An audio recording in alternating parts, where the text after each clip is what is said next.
A igreja celebra nesta Santa Liturgia o mistério da transfiguração do Senhor, que neste ano calhou de cair no domingo, por isso nós estamos, ao invés de celebrar o 18º domingo do tempo comum, estamos celebrando a festa da transfiguração do Senhor.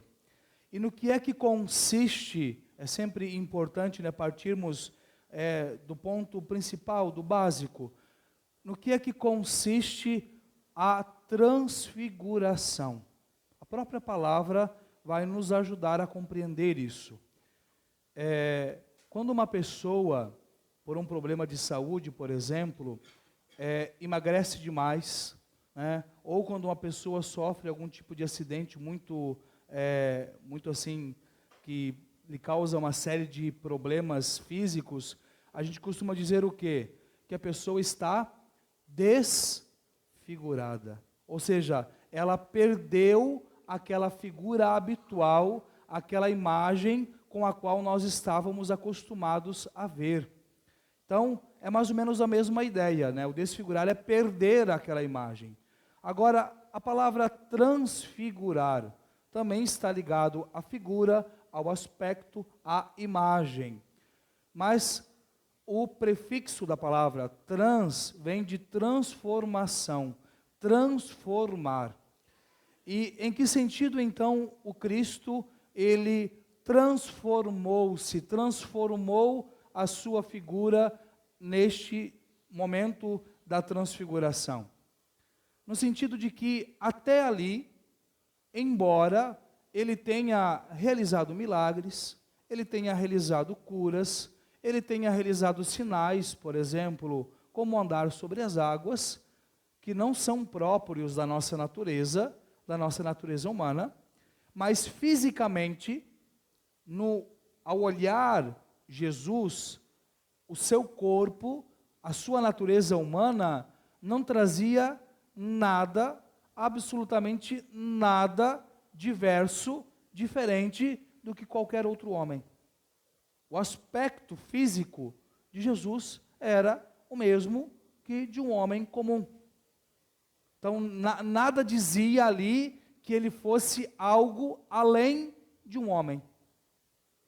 Porém, quando Jesus transfigura-se, por isso, muda a figura, tem uma alteração, neste aspecto, ele demonstra que há algo mais.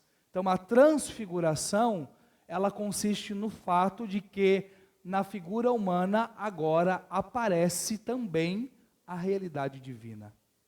Por isso, São Mateus diz que o seu rosto brilhou como o sol e as suas roupas ficaram brancas como a luz. São dois sinais que vão além da natureza humana. Portanto, revelando que ali não há apenas um homem. Há um homem que continua tendo o aspecto humano, normal, mas que também é Deus. E que deixa, neste momento em que ele se transfigura, transparecer este aspecto divino.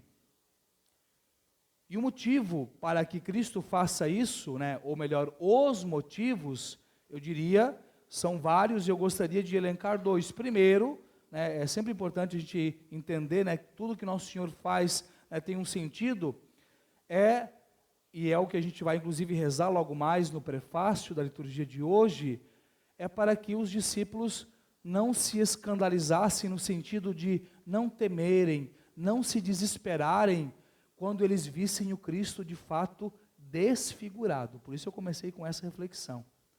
Porque os mesmos Pedro, Tiago e João estarão com o Cristo no Horto das Oliveiras, quando ele sofre agonia e quando ele estará desfigurado. Vamos recordar que o Evangelho diz que naquela ocasião Jesus suou sangue. Isso é uma situação extrema de sofrimento, de desfiguração. Esse é um primeiro motivo. O segundo, o Senhor está também apontando aos discípulos a nossa condição futura. A primeira leitura de hoje, da profecia de Daniel, é muito parecida com aquilo que nós lemos também no livro do Apocalipse, ao falar sobre a condição final da igreja, sobre a realidade final daqueles que encontrarão a vida eterna.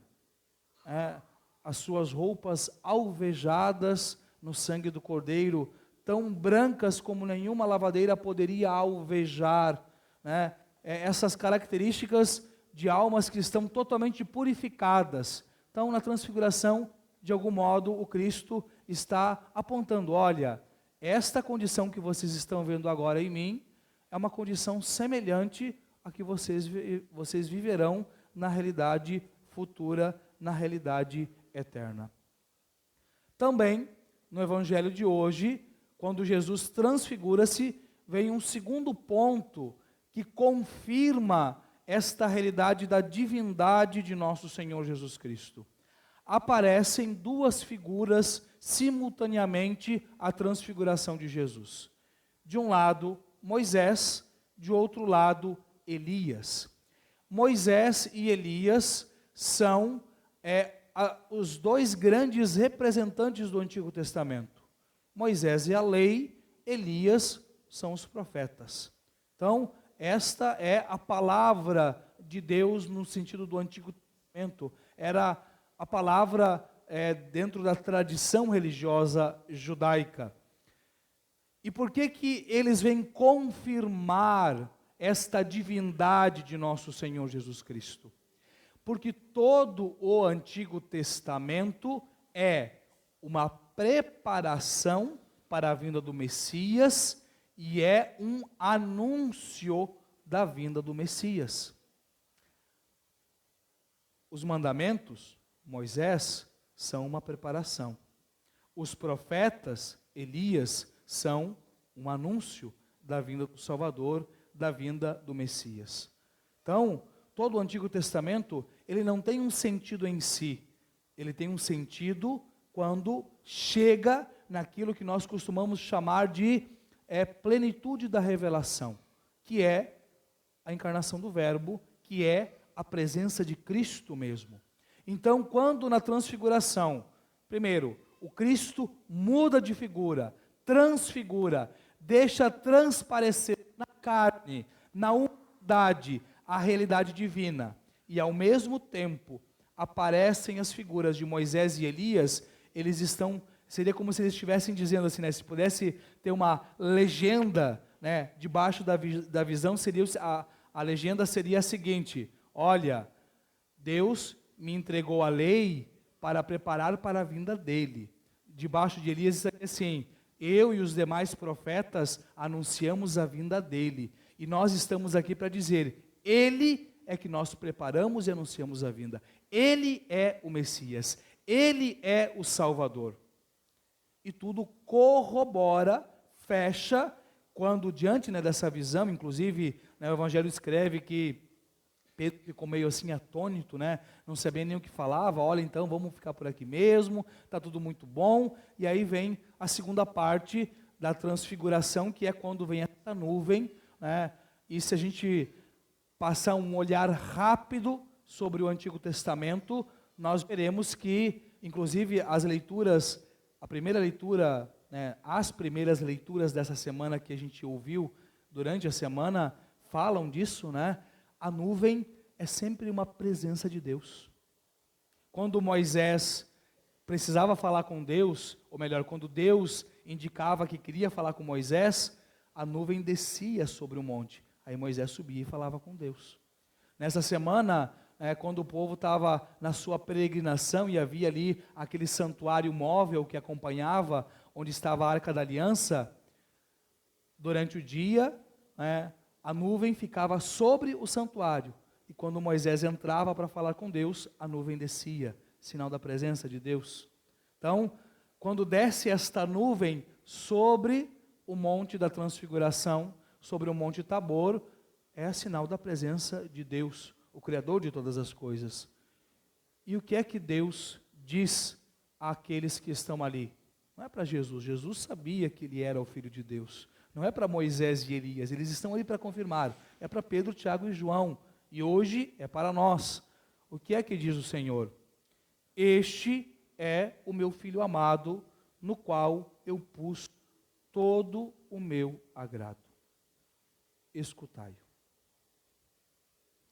De maneira muito simples e direta, o que é que a festa da transfiguração vem nos dizer hoje, no hoje da vida de cada um de nós? Em primeiro lugar, vem nos recordar, reavivar, reacender em nós, em nossos corações, a fé na realidade de que nosso Senhor Jesus Cristo, Ele é Deus.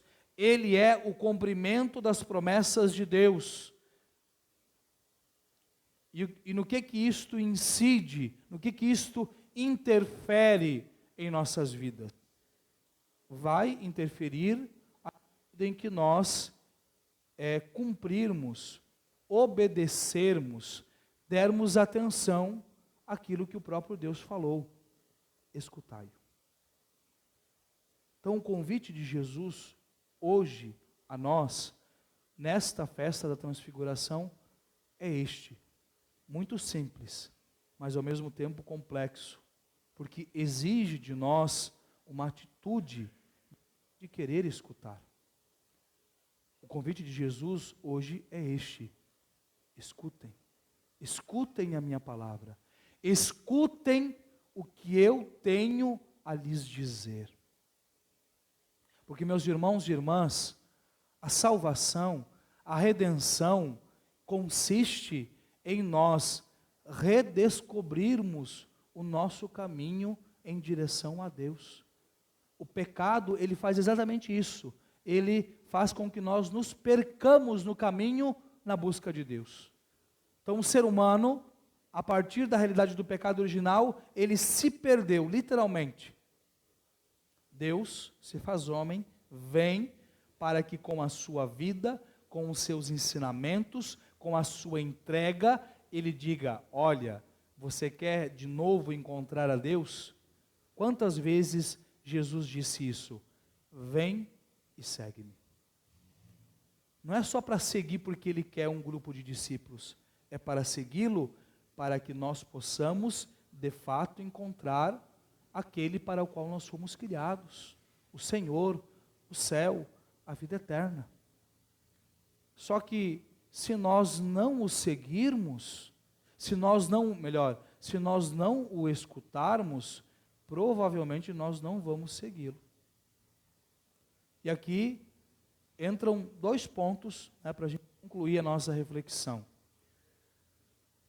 A escuta, ela exige de nós silêncio. Não só da boca, mas silêncio nos pensamentos e silêncio no coração. Eu sempre recordo que quando eu era criança, e às vezes conversando sobre algum assunto, discutindo alguma coisa, entre eu e os meus irmãos, fica aquela teima, um quer falar mais rápido, mais alto que o outro, e a minha mãe costumava dizer o seguinte: quando um burro fala, os outros abaixam as orelhas. Ou seja, um fala e os outros escutam. O outro fala e os outros então escutam. Então, vamos aplicar esse princípio. Deus quer nos falar, Deus quer nos dizer algo. E se nós queremos escutá-lo de fato, é preciso que silenciemos. Aprendamos a ouvir Deus. E eu digo isso porque muitas vezes a gente tem a tentação de falar, de pedir, de reclamar, de colocar, dizendo que a gente não deva falar para Deus. A gente deve falar, mas existe um momento de falar e existe um momento de escutar. E muitas vezes a gente não quer escutar, por quê? Porque o que Deus vai falar não é agradável. Acho que eu não vou gostar. O que Ele vai me dizer não é bem o que eu quero ouvir. E me permitam lhe dizer, se é isso, é sinal de que Ele realmente está falando. É sinal de que Ele realmente está guiando. Então, o primeiro ponto, o silêncio para escutar. E o segundo e último, a obediência àquilo que Ele falou. Porque também não adianta Deus falar, a gente escutar, mas a gente não obedecer aquilo que Ele nos fala. Né? Uma comparação muito simples para a gente entender isso. Se você precisa ir a algum lugar que você nunca foi, um determinado endereço, por exemplo, né, hoje a gente tem a tecnologia do GPS. Você coloca o endereço lá num determinado aplicativo e vai te guiar até aquele lugar. Mas você precisa dar atenção e obedecer o que geralmente a vozinha fica te dizendo. A tantos metros dobre à direita, a tantos metros pegue à esquerda. Se quando o aplicativo diz pega à direita, você pega à esquerda, quando ele diz pegue à esquerda, você pega à direita, você vai chegar no endereço que você deseja? Não, porque você não está obedecendo ele, né? Vai ficar recalculando rota o tempo inteiro e você nunca vai chegar no lugar onde você precisa chegar. Por quê? Porque você não está obedecendo. A mesma coisa. Não adianta, eu quero encontrar Deus, eu quero a minha vida transformada. Então, silêncio, escuta e obedece. É isto, não tem outro caminho. Eu digo isso porque, inclusive, hoje, há uma tentação muito grande de as pessoas fazerem uma religião para si. Eu até vou na igreja.